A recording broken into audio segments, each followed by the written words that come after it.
Mary redeemed a $50,000 cash prize playing Chumba Casino this year. I was only playing for fun, so winning this was a dream come true. Chumba Casino is America's #1 social casino experience. It's serious fun. With over 80 casino-style games to choose from, you too could win life-changing amounts of cash. Be like Mary. Log on to ChumbaCasino.com and give them a whirl. That's ChumbaCasino.com. No purchase necessary. Void or prohibited by law. 18 plus. Terms and conditions apply. See website for details. The voice in the preceding commercial was not the actual voice of a winner. Time to redo this basement? Yeah. A home gym, movie theater, model train utopia. Or yoga studio? I'm flexible-ish. Great. I'll just use the U.S. Bank mobile app so we can plan it out. Which way are you leaning? Setting a savings goal or applying for a home improvement loan? I say we look at both options, right here in the app. Budget for a really good home gym. We deserve it. Noted. Help for today, planning for tomorrow. That's what U.S. Bank is for. U.S. Bank. We'll get there together. Equal housing lender member FDIC. The podcast where we talk to smart people, but not necessarily done by smart people. That is an awesome question. This one goes down probably on one of my top 5. Hey, I like nutrition. I like to eat food. This is the coolest thing ever. We're going to do this forever. I wish I paid more attention in that class. You know, I'm going to be honest, I don't understand that. As a man, I don't get it. Welcome to smartpeoplepodcast.com. Hello and welcome to Smart People Podcast, conversations that satisfy your curious mind. Chris Temp here. Thank you so much for tuning in. Great episode for you. Listen, real quick, this is your last chance to enter the giveaway. Subscribe to my new podcast called The Week on Earth. You won't regret it. And if you subscribe, just take a screenshot of that, email it to chris@smartpeoplepodcast.com, and you will be entered into the giveaway to win either a brand new Fitbit or Kindle Fire sent directly to you from Amazon. We'll get your information. We will announce those in the next episode and via email. So again, go subscribe to The Week on Earth, an incredible story-based, highly produced podcast on the most interesting climate change stories around, including why toilet paper is killing the planet, how we can take glass bottles, turn them into sand, and repair our shorelines, and how we save the ozone layer, to just name a few topics. Okay, let's get into our episode this week. We are talking to 2 incredible thinkers, so 2 for the price of 1, Jeremy Utley and Perry Klebahn. Now listen, both of them come from Stanford's renowned Hasso-Plattner Institute of Design, also known as the D.school, and they co-authored a new book coming out probably as you listen, called IdeaFlow, the only business metric that matters. I want to talk to them because I see in today's world this need to continually come up with new ideas in a free way, in a non-judgmental way that allows us to create new ways forward. And I know for me, sometimes it's tough because I'm always judging my ideas. And so I wanted to learn what's the key to creating new, better, innovative ideas that I can use to be more successful. And of course, how can you do it as well? As I mentioned, Perry and Jeremy come from Stanford's D.school, where they draw upon their combined decades of experience leading this Launchpad accelerator and advising some of the world's most innovative organizations like Microsoft, Michelin, Hyatt, and more. So excited to bring this to you. Let's turn it over to Perry and Jeremy as we talk about their brand new book, IdeaFlow, the only business metric that matters. Enjoy.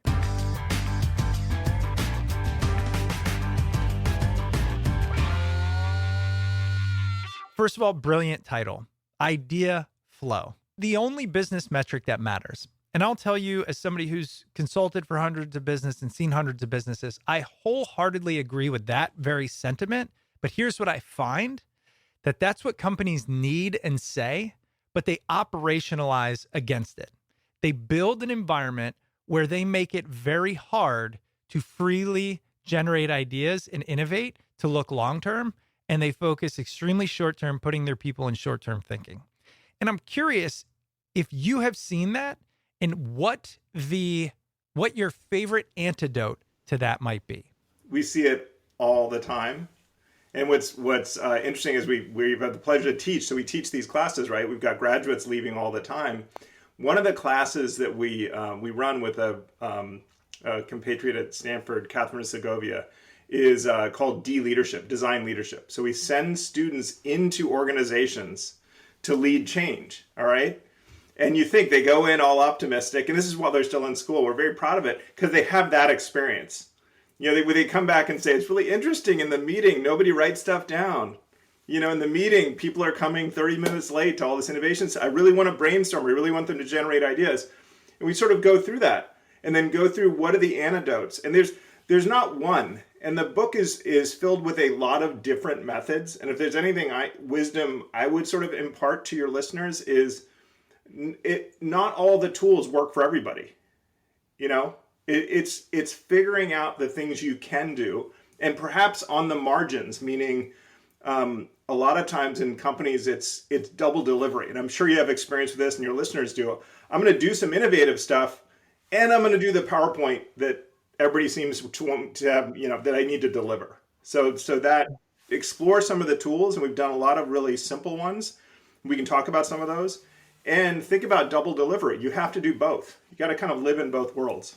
Do you feel that the need to do double delivery is increasing, or has it always been that way and we just always like to think it's harder today than it was?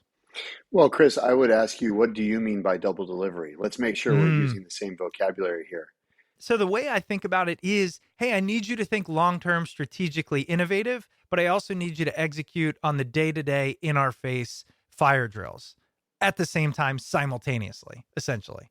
Yeah, definitely. There's certainly, because of the rate of disruption is increasing, I think there's a sense that everybody has to think a little bit long-term, but no one is really freed to think long-term. And so that the need for double delivery is increased because basically the future is now everybody's business. Everybody knows that if they only do what they're currently doing, they're going to be obsolete or bankrupt. But no one is really freed from attending to the core or given any kind of demarcation or guidance around when to do one or the other. So it's just both now. And that's, I think, the pinch that people feel. I feel like there's no change in sight. And so I think I'm begging for a little optimism from your vantage point, which is seeing the next level of leaders, seeing the current leaders, and the research in between. That's why I was excited to talk to you all. Will we ever get there to where people can use, you know, the prefrontal cortex, the thing that makes us top of the food chain, and be really long-term and strategic and innovative? The answer is we do all the time. And it's you can be more thoughtful about it and bring it into practice. I'm sure, Chris, you did some things we talked earlier in the sort of the banter period to warm us up and get us all comfortable. A little bit about sort of, you read just enough of the book to be interested, but not enough you can go into detail with us. You know what I mean? Right. And so that's a creative act, right? And to me, that's a really good example of some of the things you're able to ask interesting questions and be curious because you have a practice associated. That, you know, and you mentioned yourself, like, I don't spend an entire day reading the book. And that's, you know what I mean? But you figured out a creative practice that works for you to be a better host and have a better, you know, rapport with guests. And you built that practice over time. You've been thoughtful about it. And I think if there's an idea, it's to be thoughtful about your creative practice. And this is all the time with students. We'll say to students, what's your creative practice? You know, and they say, what do you mean? And then we talk about it. But if we had had that conversation with you, you'd say, oh, one of the things I do is read a little bit of the book, just enough to get the premise and just to get to enough. So I'm interested in a couple of the lead-in questions, and I'm interested in some general questions, and then I'm actually going to be engaged in the interview. That's a practice that you built over time. I'm sure you've done hundreds of podcasts. That wasn't the way you did it initially. You know, and the advice to people is think about, what is your creative practice? Or what are you doing? I love the story about you and your partner, John, you know, leaving, right? We talk about that, leaving and going to Arizona, I think, right? And just spending time away from the work to get the idea to do this kind of work. Yeah. That's a practice, right? And if you ever got really stuck, I'm sure you use that again in your life. That's something we talk about in the book, is being stuck. It's a really good thing to think about how to step away. You can step away for 5 minutes, or you can step away for 5 days. One of the things that Perry's really getting at here is this idea of an ability. A lot of people think about innovation as an event. or an activity or a workshop, a hackathon, a sprint, not to, fire shots across the bow, but almost always there's an event rather than a capability. But what we would recommend for listeners is think about an ability that you've developed over time. Any, hobby that you enjoy, anything you do. It could be playing piano, it could be painting, it could be a foreign language. One question is, how long did it take you to develop that mastery? Definitely a long time. I know in my case, I mean, if I were to just take this podcast, which I don't know if I've mastered, but multiple years to where I felt like I could get on and communicate with anybody.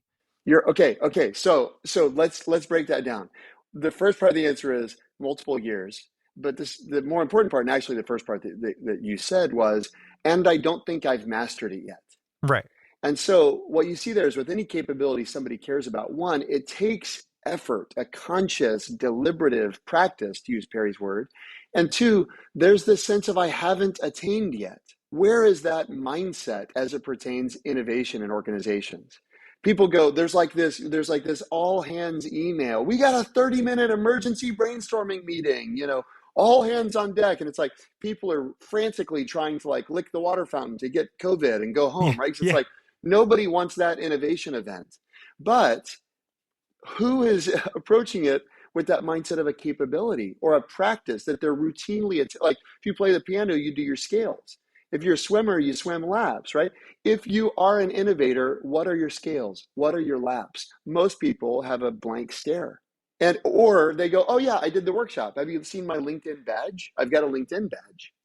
And for us, we go, that's not how anyone who really thinks about an ability thinks about it. And for whatever reason, when it comes to innovation, we have this weird kind of, collective hallucination that a LinkedIn badge suffices for an ability. What I'm hearing is, innovation is a capability that needs to be built and nurtured just like any other, which I think people would go, okay. And then they'll say, so what I'm hearing from Jeremy and Perry is I have to find out what my processes can be, what my inputs can be to get me into this idea flow. But the other thing is I get a sense that this is more than just put me in the right environment, call it a brainstorm, and I will use the part of my brain that is naturally creative. There's got to be some tie there in between where I started and this very corporate idea of call it a brainstorm, give us cookies and caffeine and 30 free minutes, and we will all have ideas flow. Right. Well, it's like sit down at a piano and play me a piece of Mozart. Right. The piano's there, the Post-its are there, the whiteboard's there. The tools are one thing, and a piano's imagine having a grand piano in your living room. Somebody says, please sit down and play a concerto. And think about it, Chris, I give your listeners an analogy. If they're working in business, is you've got a toolkit, right, for your business. Largely, the toolkit is, Microsoft Teams, PowerPoint, and email. That's kind of your toolkit. And you go in there and you're super versed with those tools. I know how to, queue up emails. I know how to write a great email. I know how to do this stuff. I know how to look pro on a PowerPoint. I know, and you're getting better and better and better and honed and honed and honed. And as a result, you tend to go into the toolkit and grab that tool, right? I've got something for my meeting. I'm going to grab PowerPoint. I got a bunch of existing ones. I can quickly, imagine a world where ideation techniques like brainstorming is just as viable a tool. And it's the thing, if I go downstairs to my toolkit and I haven't used pliers or something, tool I haven't used in a while, I pinch my skin or I do something, it doesn't work that well the first time. And that part of the book is, there's loads and loads of tools. And the interesting thing to me is the why of it. Why in the world does this matter? Why are we passionate about it? It's that, the more we looked at research that, this fellow Bob Sutton, Professor Sutton, who we teach with at Stanford, had done with Andy Hargadon in the late 90s about the number of ideas needed to be generated to get to commercial outcomes, did all this analysis of these companies. And it's amazing. It's about 2,000 ideas if you backtrack and you go through to come up with one commercial outcome, okay? And we would talk about this, and it's still mind-boggling. Do you come up with 2,000 ideas for the best, for the podcast? Think of the scale of that, right? So if that's true, and we began to get versed with it and really look at, corporate accelerators and see this is true. Largely, people who are successful, routinely innovating, are generating all kinds of material, are really thoughtful about idea generation. Great. So that makes every problem an idea problem. And if your biggest problem, if you've got to make a presentation at work, the best thing your listener could do is come up with a lot of ideas at the very beginning of the process and continue throughout the process to generate ideas. It generates options. It generates, outlandish, crazy ideas that can be brought back down to reality. It generates ideas it gets all the basic ideas that are boring out of the way and frees your mind to get past something called a creative cliff. All this stuff is what we learned then about really more advanced ideation technique. And that's the why of it, is you've got to generate a lot of ideas if you want to have some kind of a breakthrough and come up with something new. This episode is brought to you by ButcherBox. It is time to talk turkey. And there's no better way to get free-range turkey without antibiotics or added hormones than ButcherBox. Listen, I signed up for ButcherBox in March of 2020, and I've been a member ever since. Still am today. We love ButcherBox so much in our house that we actually got one of those top lid freezer things and put it in our basement just for the meat that we get from ButcherBox.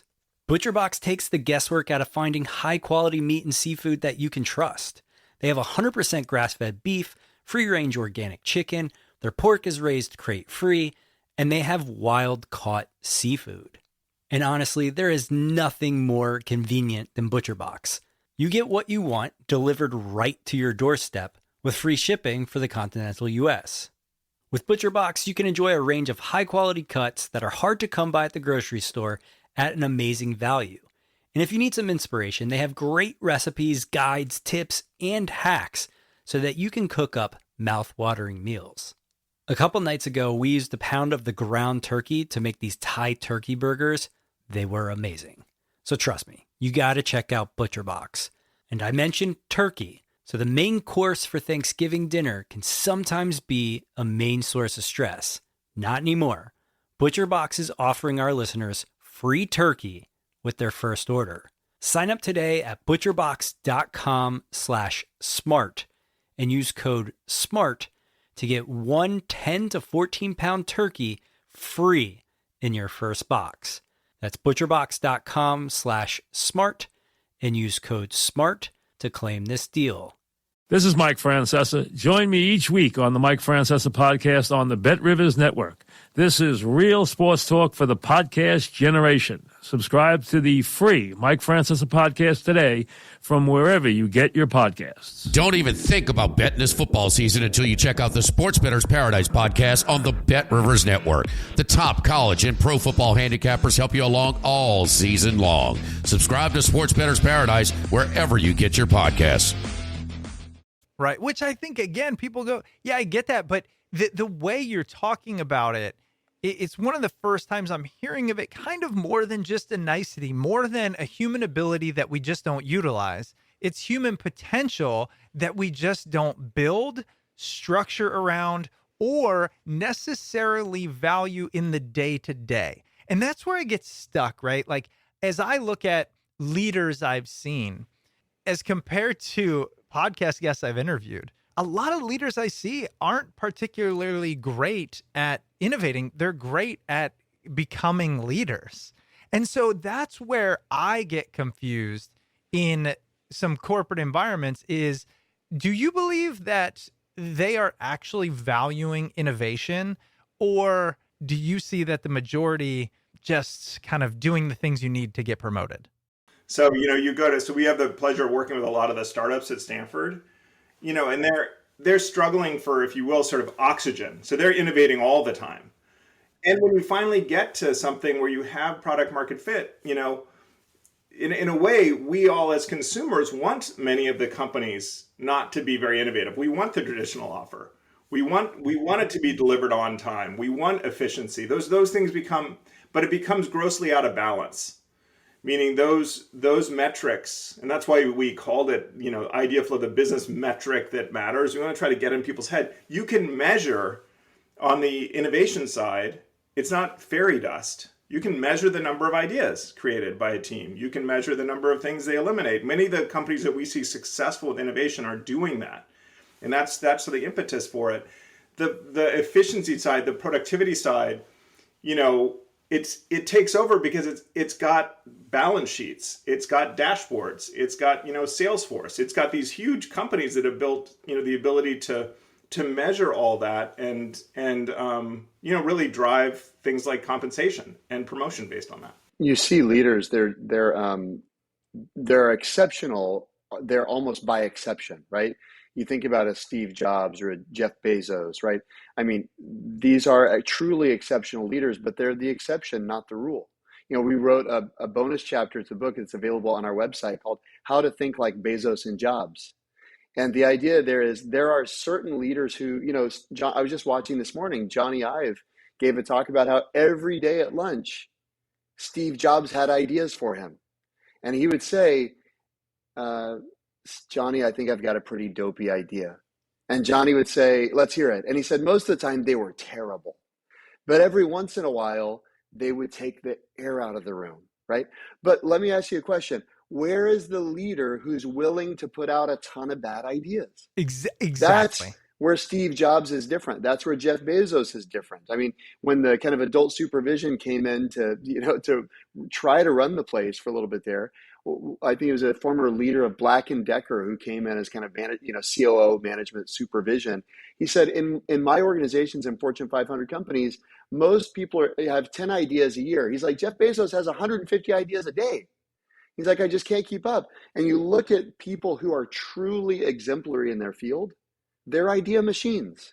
And you're right to say that many leaders are great at executing a known vision. But if you look at truly visionary leaders, whether they call it idea flow, whether they know it or not, they have built Brad Stone, the biographer of Jeff Bezos, said that people said even back in his D.H. Shaw days when he was a hedge fund manager, he was keeping a notebook with him at all times. And they said that he would frantically write down ideas as if they would float away if he didn't write them down. Right. Our Perry and my mentor, David Kelly, was good friends with the late comedian Robin Williams. And he tells us the same thing. He said everywhere he and Robin Williams went, he's got a yellow legal pad and he's writing down stuff all day long. And it's easy to think, oh, well, Robin Williams does that because he needs material. Well, to Perry's point, you're an email aficionado. Have you ever thought you need material? I would argue the question, every email subject line is a problem. Perry said every problem is an idea problem, but nobody thinks of an email subject line as an opportunity to go, what are 10? What are 20? Why do I just write down the first subject line that comes to my mind? Which research shows is very, very unlikely to be the best subject line for that email, right? But we just take everything as a given and we go, yeah, Robin Williams can write a bunch of stuff down because he's Robin Williams, and Steve Jobs can have a meeting with his designer every day, unlike every other major CEO, and throw out dopey ideas because he's Steve Jobs. And Jeff Bezos has this habit, but I'm not Jeff Bezos. I'm not Robin Williams. I'm not Steve Jobs. And our premise is, well, do you want to be? And if you want to be, start attending to ideas, right? And so it's flipping the causes and saying, actually, the kinds of people who become exceptional innovators are really attentive to ideas in the early stage. What Perry said earlier, even relating it to this podcast, because in truth, I do not want to be Steve Jobs or Jeff Bezos. Like, I just don't like work that much. But I think bringing it home to recognize how useful not just having the skill set, but having a structure around the skill set can be in your everyday life. So we have passions, we have hobbies, we have, things we want to do with our families or friends, or it all requires it. Everything in this world is created twice. First, it's created in your brain, and then it's created in reality. You're talking about, let's create so much in our brain that the likelihood of it becoming reality is higher. It's going to positively impact us and those around us. And there's a way in which you can build this capability. And it's also just, I think that we've been focused so much on business. I personally find it, equally valuable in my personal life. It's just having an approach. And, I don't know if you have kids, Chris, but, if you have kids, it's like, it's fabulous, right? It's all we talk about, growth mindset, right? It's about asking questions, noticing things, being curious. I think it's, I'm a better parent for sort of taking on these methods. And the flip side is you're sort of pushing on the business and all that. So much of the world is not structured in a way that makes it, hey, this is a right time for ideation. Let's all get together and throw ideas around. Let's think about analogs. Let's take a trip to Arizona with my best friend and think about things. You know what I mean? It's not like, it's kind of like, whoa, but if you think about those ideas and you're looking for places to apply them, a good example is I've been really thoughtful with myself or a family member to take a walk in the afternoon. It's just like we can leave that, and COVID kind of was helpful to make this now a ritual that's kind of, it's like we can go take a walk and just, take a 20, 15 minute, like whatever. And that's when the ideas flow about, what are we going to cook for dinner, or what are we going to do for a weekend trip, or what do we, there's all that stuff comes, and it comes out of turning something into a practice and thinking about this matters. How am I going to, and that works for me. That's not something that might work for everybody else, but that works for me to say there's a spot in the day that I want to do this thing that's tactical withdrawal, that's stepping away from electronics. Just there's no phones, there's no nothing. And it's sometimes super valuable, sometimes delivers, sometimes doesn't, but it's a persistent practice I have. And Chris, I mean, it's just worth like putting a pin there.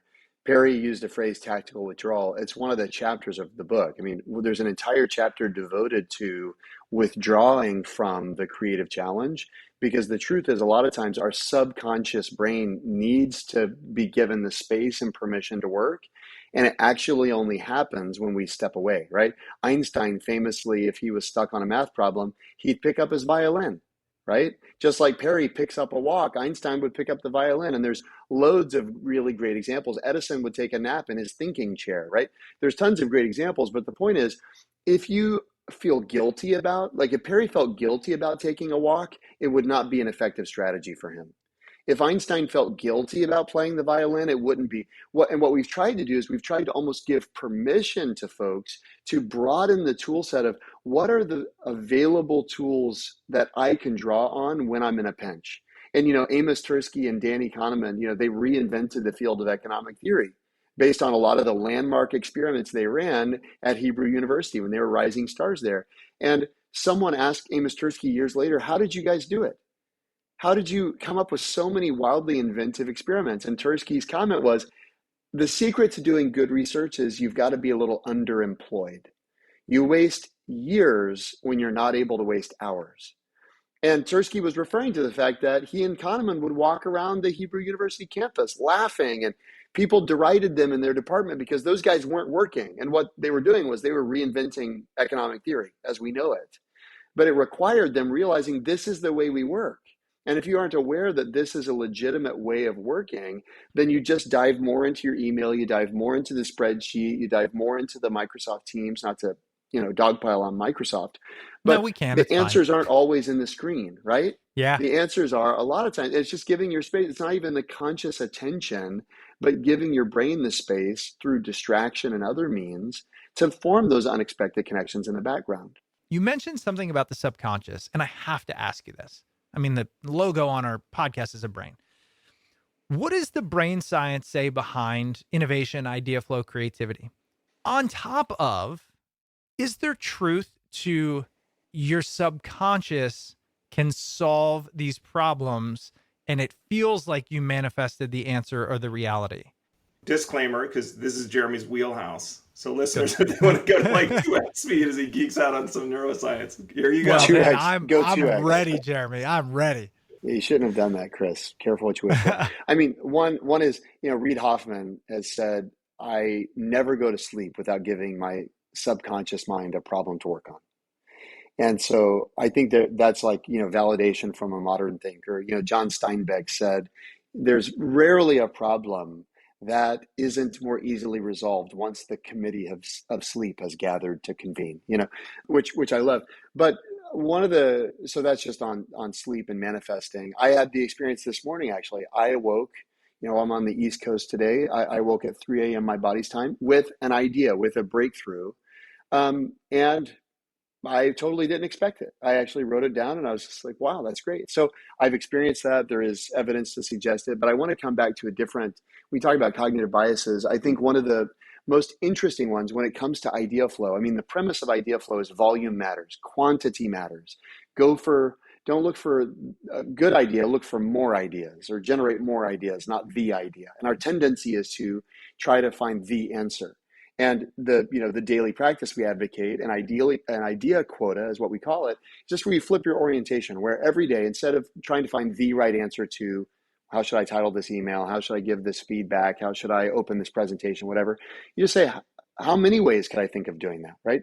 So but the thing is, the cognitive bias that stands in the way of that is what Abraham Lutyens in 1942 called the Einstein effect. And what Lutyens identified then, and what's subsequently been validated by researchers at Oxford with eye tracking technology and kind of getting way more sophisticated, but what got validated 80 years ago now, is that when we think of a solution, we cease looking for other solutions. That's one. And two, we are unable to see better solutions. So cognitively, what's happening is we have this bias that says, no, we're done. We solved the problem, move on. And so a lot of times, like getting back to what you said about listeners who they call and saying, I want to do something. There's a tendency to think the problem is the organization. If only the organization policies weren't this way. If only, right now we're working in an enterprise where legal has come up as kind of the scapegoat. But, we were just having a team meeting this morning and we realized it's kind of convenient for this group to feel like legal is the reason that they can't do the thing that they're really all afraid to do. They're all afraid, but instead of saying, I'm afraid, they're saying, legal won't let me, right? But the truth is, as long as you're externalizing why you can't blank, you are not dealing with the fundamental problem. The fundamental problem is ultimately your own way of thinking. And what Lutyens also illuminated, and Carl Dunker and others also did, is that when you're aware of that bias, you can start to short circuit it. And they would introduce simple, what they called interrupts.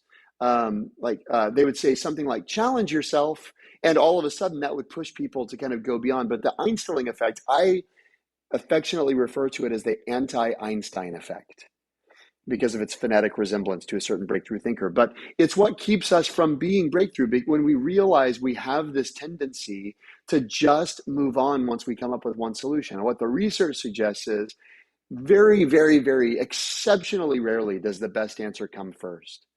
And furthermore, your ability to continue to generate good answers deteriorates much less rapidly than you might assume. Barry mentioned this earlier. The other kind of cognitive bias at play is what's known as the creative cliff illusion, which alludes to the fact that most people have a belief that their creativity precipitously declines at a certain point over time. But it's an illusion because the truth is your creative ability persists much longer than you might expect. And furthermore, you can actually be a creative ramp where your ideas get better over time, provided that you expect them to improve. And so all that to say, we can almost hack our own brains if we become aware of a tendency to fixate on, it's also called functional fixedness or cognitive fixedness.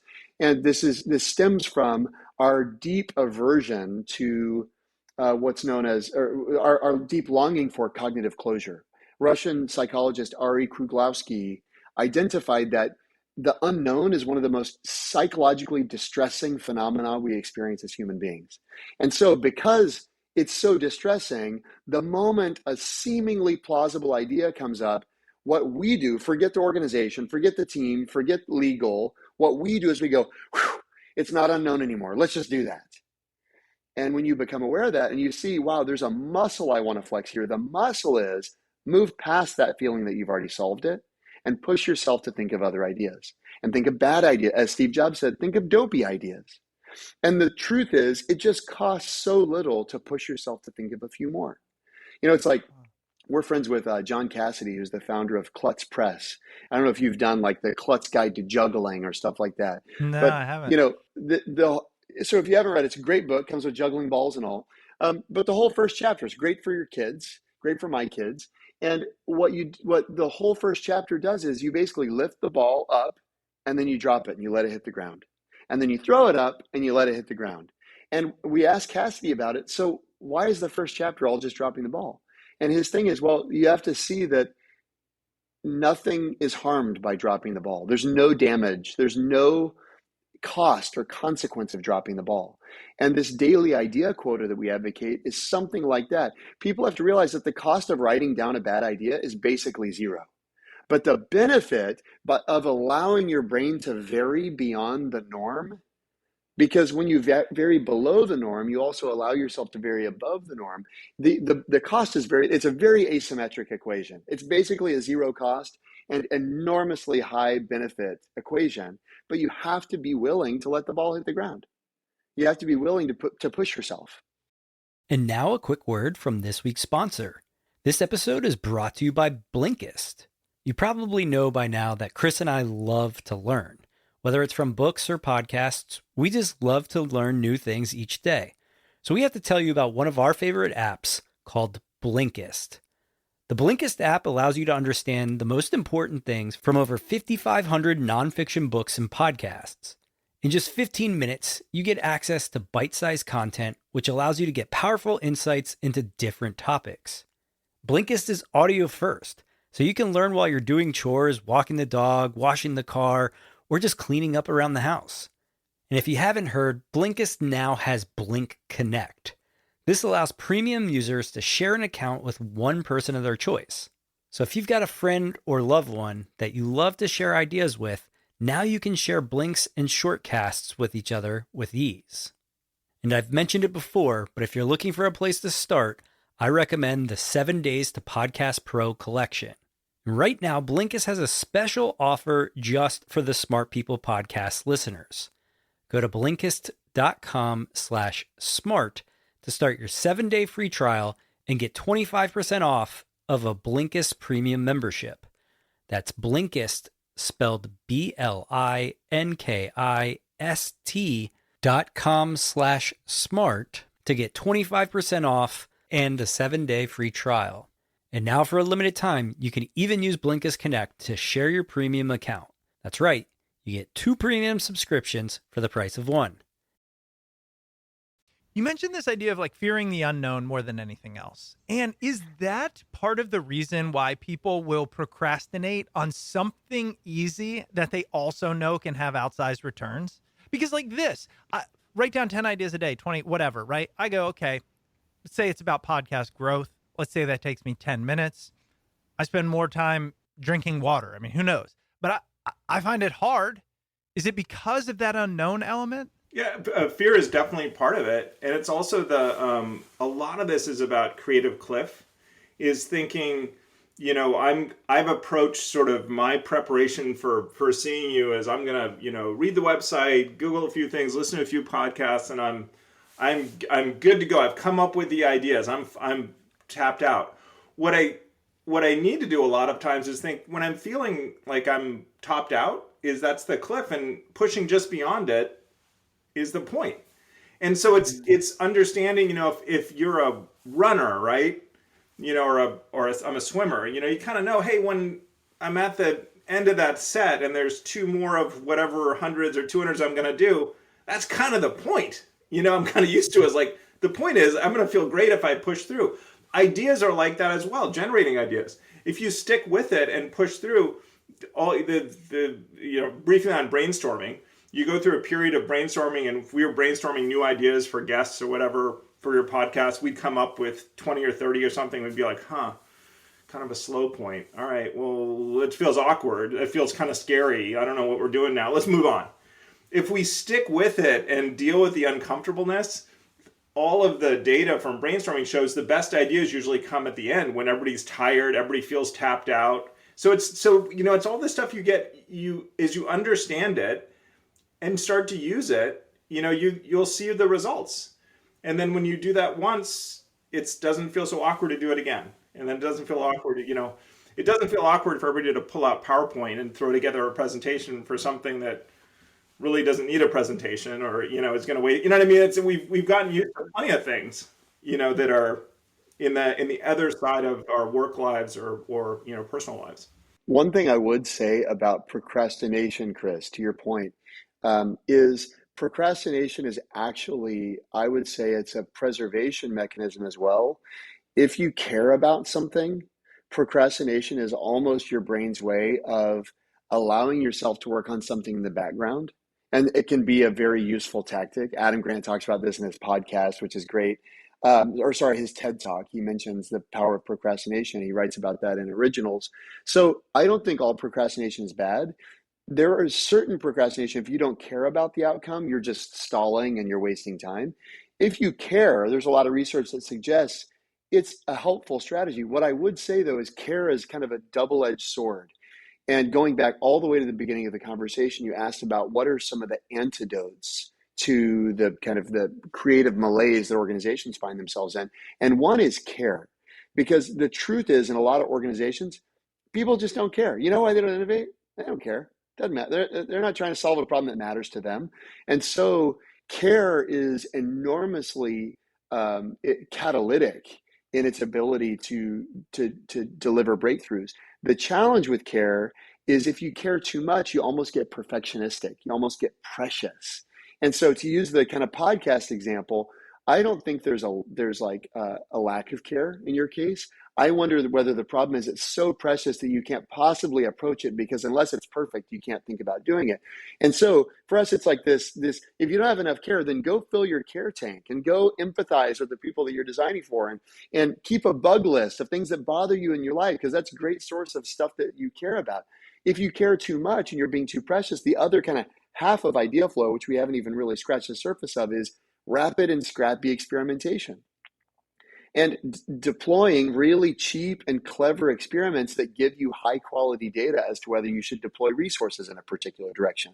Because what we would never advocate is, Chris, choose your favorite idea and then spend $10 million making it perfect before you launch, right? And that's what a lot of organizations do. And it's got to be just right. And the other half of IdeaFlow, if you're only generating ideas, but you're never experimenting, you don't have IdeaFlow. You have what we call an idea pond. Which is, and by the way, it's going to be stagnant. The only difference between the Dead Sea and the Sea of Galilee, the Dead Sea is totally dead. That's why it's called the Dead Sea. Sea of Galilee is one of the most biodiverse ecosystems in the world. They come from the same source. The difference is the Dead Sea has no outlet. And that's a wonderful picture and parable of what happens when you aren't trying anything. When you aren't trying anything, then even your stockpile of ideas kind of rots. When you're trying stuff, it brings life and diversity to the whole system. And so in your case, I would, not that we've talked about this much, my hunch would be there's probably more of a tendency towards perfectionism and preciousness that's probably keeping you from approaching the drawing board. And there, what you need is a healthy dose of scrappy experimentation to kind of get things going again. Well, you're also now a psychologist. I mean, I just want to let you know because you absolutely hit the nail on the head. In fact, as we spend the last 10 minutes talking about your favorite strategies, and we talked about many thus far, but one I wanted to ask you was, I tend to ideate. I keep them in my phone. So I'm no Steve Jobs or Jeff Bezos, but I love ideas.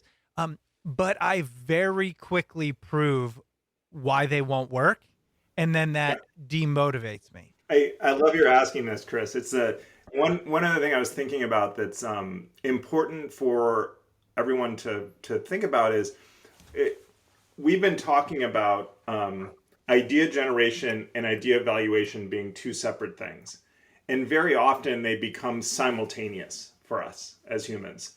Definitely at work, they become like, you think of a good idea for something you're going to present and then you say it, right? You don't think about, hey, I'm sort of thinking about a bunch of ways to articulate this point. Maybe I'll jot a few down and then I'll pick one. And thinking about idea generation and validation being separate tasks. Jeremy talked about experimentation. And too often we think, I got that great idea. How in the world would I test it? How much would it cost? All these things start bombarding that idea and trying to build it out into something bigger versus saying, I'll stay with generation for a period of time. Let me think about it. And we can go through sort of different tools, but if that makes sense to your listeners, if you're quickly thinking about, let's say I'm thinking about what to make for dinner. Oh, do I have the pan for that? Do I have the oven? Do I have the time? Then I got to think about what are the 20 things I could make for dinner that might be really fun as a family. oh, now that I have those 20 things, now let me apply, we call it selection criteria. What could I do in the time I have? What could I do in one trip to the grocery store? What could I, ask those questions, but separate those things. And that's a big part of the practice of generating ideas, is thinking about generation being a separate task from evaluation. And I literally have a wall here that's ideas and a flat surface that's about, I try to think of it spatially, is I put ideas up, and if I want to work on something, I pull it down. And it's sort of like a mode. I'm sitting and processing, or I'm standing and generating. What's another that you find a very common roadblock that people face as it comes to idea generation that you find is always a strong recommendation? I pay attention. This is not even in the book. I wish it's been more thoughtful as I've used some of the techniques more and more. One of the techniques is about listening to novices. Like, people that are new to something notice things that you don't notice.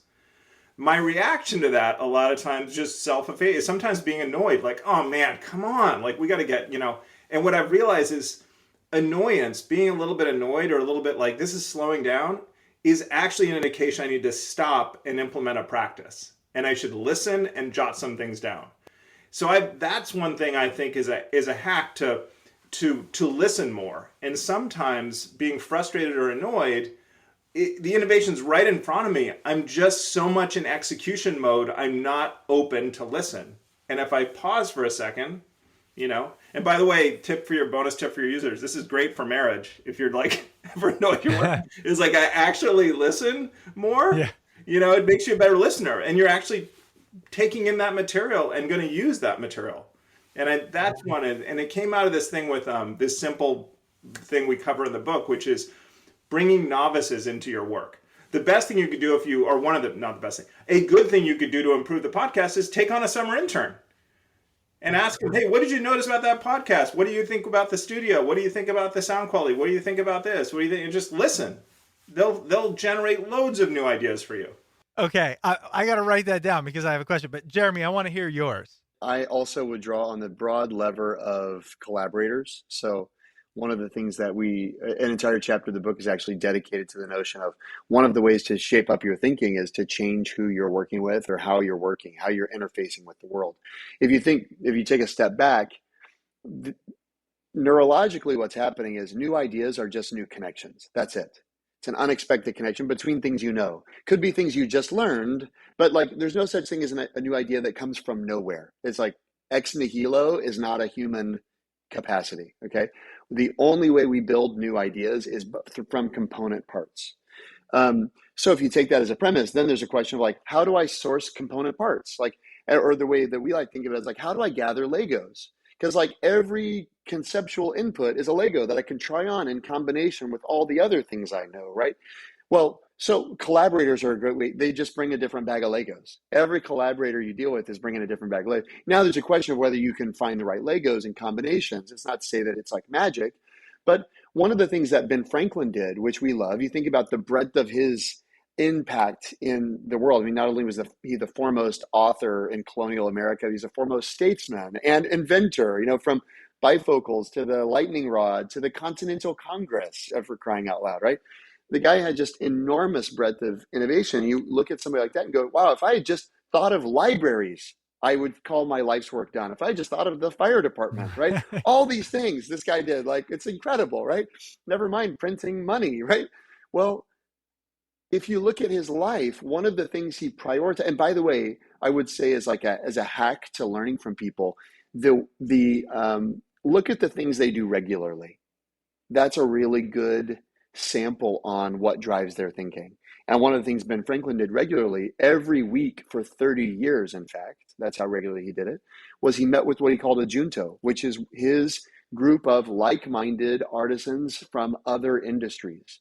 And every week he met with his junto. He called it his Leather Aprons Club. But they would go around and they had a list of questions that they would often refer to. For example, has anyone moved to Philadelphia whom we ought to know and why? Has anyone's business fallen into disrepute and what's the reason? Are there any new advances in the sciences that might have bearing on what we're doing? And they would go through these lists of questions. Now, this isn't Ben's team. They aren't an intact team that's working on a project. And it's not even Ben's company. It's not a cross-functional meeting. It's a group of individuals from wildly diverse domains and disciplines who all gather for the purpose of learning and sharing information and mutual edification. And he did it every week for 30 years.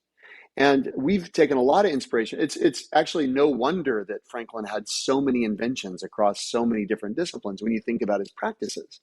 Well, as we spend time in organizations, the vast majority of individuals spend the vast majority of their time working with the same 2 or 3 people all the time. There's almost no variation in their collaboration set.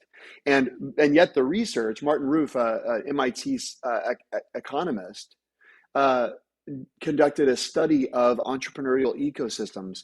And what he found was folks who had a network characterized by many weak links innovated at something like 3 times the rate of folks who had a small network of strong links.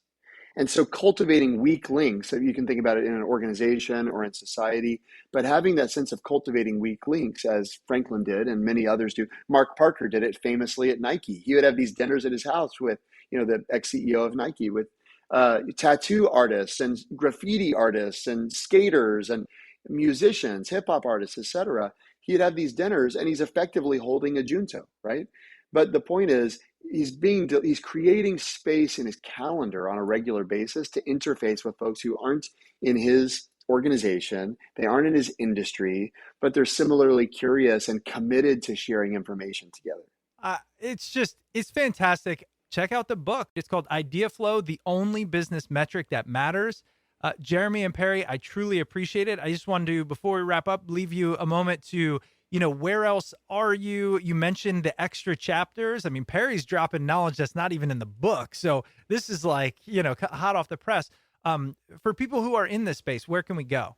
So there's a website for the book, so you can see all kinds of things there. And my hope is we'd continue to get input from readers we had a really fun thing where we had a bunch of folks that were kind enough to read the manuscript as it was sort of becoming a book. And a lot of the content comes from things like that. So there'll be things on the website, tools, techniques, things from our classes. We'll post them and allow people to use them. That's one great place. And you can always just Google us and find us. There's so many interesting events. We work at a great place in Stanford, and there's all kinds of events happening there that are online, a lot of them.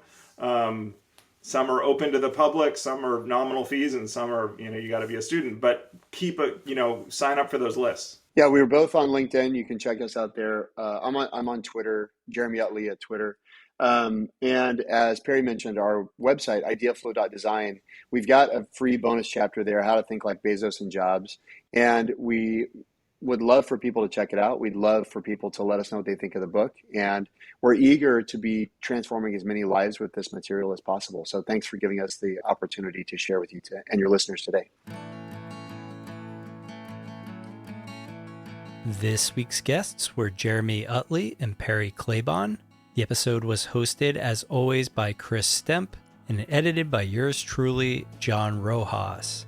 Jeremy and Perry's book, IdeaFlow, the only business metric that matters, will be available on October 25th, wherever books are sold.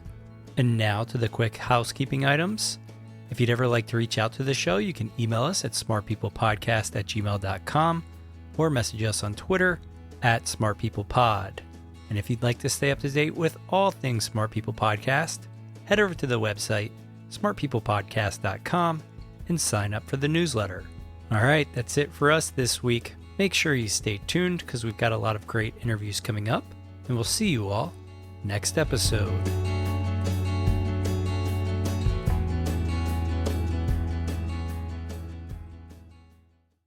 8 out of 10 individuals who visit RMA New Jersey Fertility Center make their vision of parenthood a reality. For more than 20 years, RMA New Jersey's expert fertility specialists and an 83% birth success rate have helped bring home more than 50,000 healthy babies to loving families. RMA New Jersey Fertility Center, building families one healthy baby at a time. Visit rmanetwork.com to learn more. That's rmanetwork.com. 8 out of 10 individuals who visit RMA New Jersey Fertility Center make their vision of parenthood a reality. For more than 20 years, RMA New Jersey's expert fertility specialists and an 83% birth success rate have helped bring home more than 50,000 healthy babies to loving families. RMA New Jersey Fertility Center, building families one healthy baby at a time. Visit RMAnetwork.com to learn more. That's RMAnetwork.com.